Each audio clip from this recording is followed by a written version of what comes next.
ওই বলে না, ধর্ম যার যার কিন্তু উৎসব সবার, কিন্তু এনাদের দেখে সেটাই মনে হচ্ছে, মানে উৎসব সবারই হওয়া উচিত, কারণ ধর্ম আমার যেটাই হতে পারে। তো একই সঙ্গে সবাই আনন্দ করাটাই উচিত, কারণ আমাদের সনাতন ধর্মের এই রথযাত্রাতে যে সবাই আনন্দ করছে এটাই ভালো লাগছে। তো জয় জগন্নাথ। তো আজকে আমাদের রথটা টেনে নিয়ে যাওয়া হচ্ছে চিরঞ্জীবপুর থেকে রানীচক বালাজি হোটেলের সামনে থেকেই আবার ফিরে আসবে, চিরঞ্জীবপুরে এসেই আবার অনুষ্ঠান শুরু হবে, মানে রথযাত্রা। তো এনারা জগন্নাথ দেব আসছেন দেখে সাইড দিয়ে দিচ্ছেন। তো এনারাও প্রভু জগন্নাথকে দেখতে এসেছিলেন, কারণ প্রভু জগন্নাথ দেবের ইচ্ছেতে সবাই একে একে সামিল হচ্ছে। তো এটা বালাজি হোটেল, আর এর ঠিক সামনে বন্দর স্টেশন, কারণ এর ফ্লাইওভারটা তো হয়েছে জানেন। তো এখানে রথটা ঘুরিয়ে নেওয়া হচ্ছে, তারপরে আবারও চিরঞ্জীবপুরে যাওয়া হবে। তো দেখতেই থাকুন। এই রথটি বহু বছর আগে এই হলদিয়ারই একজন মানুষ সিধুর দোলাই মহাশয়, উনি রথটি শুরু করেন। আর এখন হয়তো উনি নেই, বেশ কিছুদিন আগে হয়তো উনি গত হয়েছেন, কিন্তু ওনার পরিবারের মানে সদস্যরা আছেন, তো ওনারাও আজকে সামিল হয়েছেন। তো ওনার নাতির আজকে জন্মদিন, তো সবটুকুই আপনাদের দেখাবো, তো সঙ্গে থাকুন। আর এই রথের যেটুকু মানে কি বলবো, প্রায় বেশিরভাগ খরচটাই ওনারাই বহন করে থাকেন।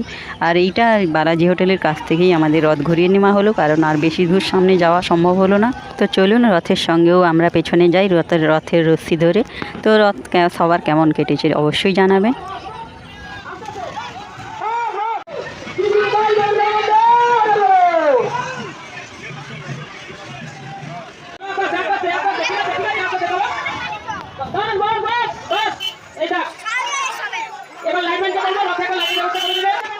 তো আমাদের যেখানে জগন্নাথ দেব দাঁড়ানোর কথা, মানে রথ দাঁড়ানোর কথা, সেখানে আমরা চলে এসেছি সবাই। আর এনারা চলে এসছেন, মানে বুঝতেই পারছি না এনারা বাজনা বাজাবেন না ডাকাতি করবেন। তো এনারা এতক্ষণ বাজাচ্ছিলেন, সামনে দেখানোর সুযোগ হয়নি।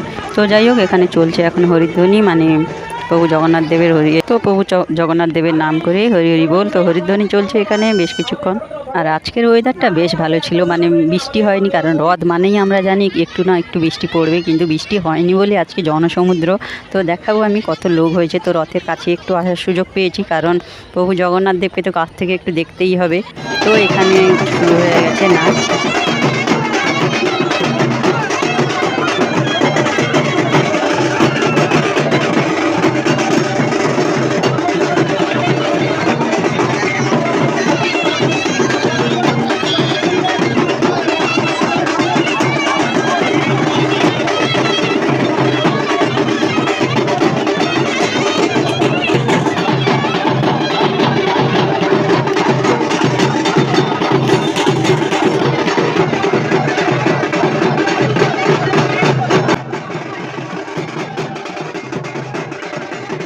আর এই দাদারা তো এখানে বেশ ভালোই বাল্লে বাল্লে করে দিল, মানে ভাঙড়া নিচেই দিল। তো যাই হোক, এখানে নাচাটা বড় কথা, কে কি নাচছে সেটা বড় কথা নয়।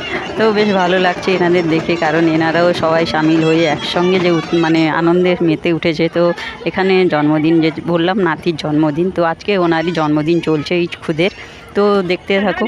আর এই সিঁদুর দোলাই মহাশয়ের পুত্রবধূ, ওরা নাতি, মানে আর ওনারা বাইরেই থাকেন। তো শুধু রথের জন্যই এসেছেন, রথ উৎসব পালন করার জন্য। তো এখানে যে ছোট খুদের জন্মদিন, তারই কেক কাটা হবে, তাই এখানে সবাই সামিল হয়েছে। তো এখানে চলছে কেক কাটার কাজ। আর এই যে যার জন্মদিন, সে এতক্ষণ দাঁড়িয়ে দাঁড়িয়ে হয়তো পাটা ব্যথা হয়ে গেল। তো সকলেই আশীর্বাদ করবেন ও যেন ভালো থাকে, সুস্থ থাকে। তো চলুন মেলাটা ঘুরে দেখি। আর মেলা মানে তো বাহারি দোকানের বাহারি স্বাদ, মানে বিভিন্ন। আর এতটাই ভিড়, মানে যমুনা সমুদ্র ওপাশে যাওয়া সম্ভব হলো না। তো চলুন। আর এখানে তো হরিলুট চলতেই আছে, প্রায় কতক্ষণ যে চলছে আমি ঠিক বলতে পারবো না। এখানে শুধু বাতাসাই নয়, এখানে ফলও হরিলুট চলছে, মানে একটা নতুন জিনিস দেখলাম। এখানে আম, পেয়ারা, আপেল, মানে বিভিন্ন ধরনের ফল ঝুড়ি ঝুড়ি মানে হরিলুট হচ্ছে। আর এখানে গাছ আসবে না রথের দিন, তা তো হয় না। তো এখানে বিভিন্ন নার্সারি থেকে গাছও এসছে। আর আজকের দিনে গাছ লাগালে নাকি ভালোই হয়। আর এখানে কাঁঠাল তো প্রচুর এসছে, কাঁঠাল ভেঙেও বিক্রি হচ্ছে। তো এই যে রাতে, আর রথ মানেই একটু বাড়ির জন্য জিলেপি নিতে হবে। তো চলুন একটু বাড়ির জন্য জিলেপি নেই। তো এখানে জিলেপি, খাস্তা, গজা, বিভিন্ন রকমের আইটেম আছে। আর একটু চটপটি খেয়েই বাড়ি চললাম। তো এখানে এখনও হরিলুট চলছে, কখন শেষ হবে তাও জানি না আমি। আর আমি রাস্তা পেরিয়ে ওপাশে যাবো কী করে, আমি সেটাই ভাবছি। এখনও যে জনসমুদ্র চলছে, মানে সত্যি প্রভু জগন্নাথ দেবের, সবই প্রভু জগন্নাথ দেবের ইচ্ছে, কারণ প্রভু চেয়েছেন বলে হয়তো সবাই এক জায়গায় সামিল হয়েছে। মানে প্রভু জগন্নাথ দেবের ইচ্ছে ছাড়া, কৃপা ছাড়া এটা সম্ভব হতো না। তো চলুন যাই। তো এখানে আমাদের কমলা সুন্দরী কাকা বসে আছে। তো অনেকক্ষণ নাচানাচির পরে উনি হাঁপিয়ে গেছেন, তাই একটু বসে বিশ্রাম নিচ্ছে। তো এনাকে তো আমরা সবাই চিনি। তো চলুন বাড়ি চলে এসেছি। আর এটা আমাদের কাছাকাছি যে রথটা হয়, সেটাই তেঁতুলবেড়িয়া। আর এটিও খুব সুন্দর করে সাজানো হয়েছে। তো প্রভু জগন্নাথ দেবের নাম করে সবাই ভালো থাকবেন, সুস্থ থাকবেন। আর যদি নতুন হয়ে থাকেন চ্যানেলটি সাবস্ক্রাইব করে পাশে থাকবেন। তো দেখা হচ্ছে অন্য কোনো ভিডিওতে। তো সবাই ভালো থাকবেন।